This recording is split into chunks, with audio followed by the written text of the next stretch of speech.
We all have bad habits, procrastinate on any task that we feel like avoiding, scrolling for hours on social media, eating junk food, skipping the gym, sleeping late, smoking just to look cool, multitasking on tiny and unimportant things like studying and watching TikTok at the same time, or not committing to the promises we make to ourselves. I have been there. If you have too, then you are not alone. No worries at all. What can hurt the most is when you every day say to yourself that you change, but you don't. Every day you will tell yourself today is the last day for these habits. Tomorrow is a new day and tomorrow you will do everything differently. But when tomorrow comes, you forget. Then you will tell yourself again, no, I promise I will do everything differently. I will change everything. But the next day you can't, and this part broke me. You might ask why? Because I lost trust in myself. I couldn't do what I promised. Imagine if someone else promised you and then they broke their promise. How would you feel? You won't trust them anymore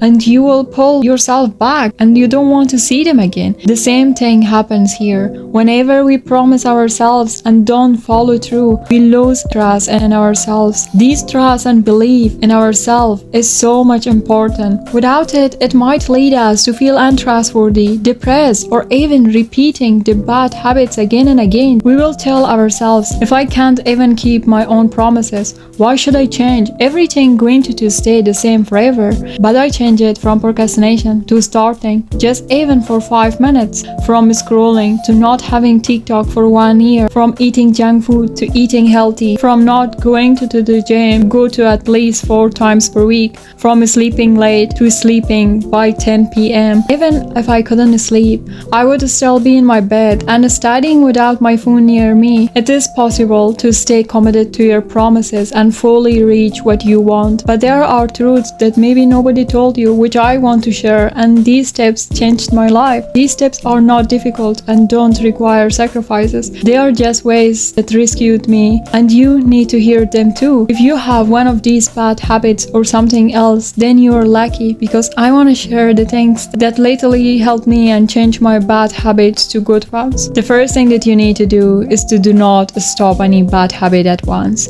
When you want to break any habits, don't try to stop it at once when you know you cannot do it, like deleting Instagram and downloading it again tomorrow. It is because of those moments when we are all motivated, maybe after watching a motivation video, or maybe just lucky enough to sit for 2 minutes without using your phone alone. Then your mind tells you it is a waste of time, so delete it, and then you're gonna delete it. But by tomorrow, you find yourself having the same feeling and want to have Instagram on your phone. You find yourself downloading it again, just like me. Here is the problem. The problem isn't your phone. It is the inability to tolerate boredom, discomfort, or silence. You can't sit with yourself even for 1 minute. That is why your mind wants more and more from other people's life. Ask yourself why. Why do you want Instagram back? Do you feel you're feeling behind if you don't see the new trends or watch the stories of people who didn't even know you exist? Ask yourself why you want to watch them. Do they really change your life? Are these videos really more important than your goals? If yes,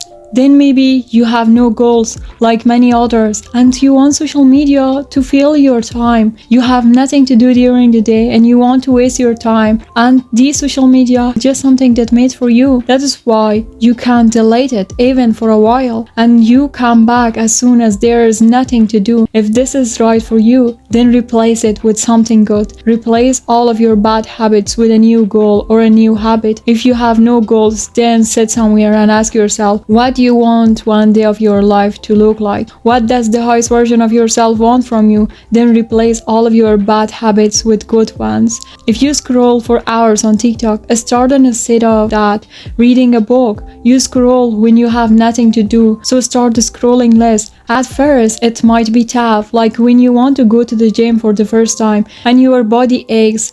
But as the days pass and you resist the urge to skip each session, you adopt and the pain goes away. Here too, at the beginning your mind might badly resist, but over time your mind will adapt to the new situation, and this situation won't require you to have that craving. You will only win when you do the new habit consistently, no matter how many minutes, maybe one day for 1 minute. Be consistent to build your new habit. A study from University London found out it takes about 66 days for a new habit that can be adopted. Some people can form a habit as little as 18 days, while others need more days. It depends on the habit and also the person. What matters most is staying consistent, even if it feels difficult at first. And the next thing, which is lately important and why you cannot replace your bad habits with good ones, is distraction. Distraction is the opposite of traction. While distraction are external or internal things that pull us away from what we want to achieve, traction represent actions that move us toward our goals,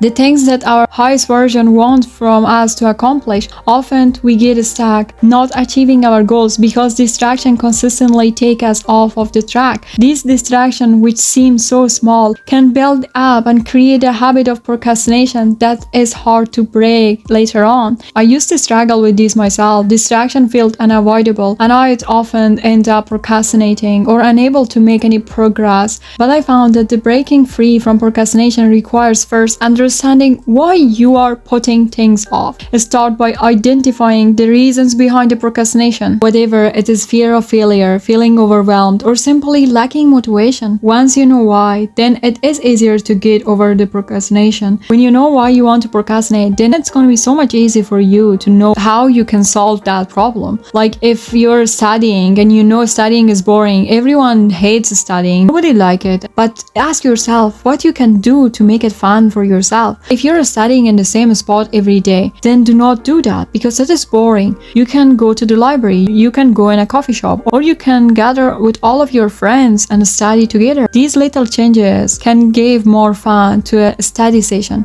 The only way that you can overcome procrastination is just to recognize your feelings, why you feel that way, why you're avoiding it, what can help you to solve the problem. What also helped me is using 2-minute rule. With this rule, you're simply tracking yourself into starting, and instead of diving into a huge commitment, you make it so easy that there is almost zero resistance. The idea is to set a tiny goal each day to change your bad habits, and over time you can increase the duration of it. But even if you don't, that is perfectly okay. Just try to add a minute or 2 minutes as the days goes by. Gradually you can build the habit until it feels natural to you. Even if you only do it for 2 minutes, you have still succeed. You did something and that counts. This approach works because the hardest part of a new habit is often just getting started. For me, the first step is the most challenging, but even though if you stick for 2 minutes for a while, you are building a routine and day by day you can increase it. But the starting and replacing your bad habits to a good one is what we desire.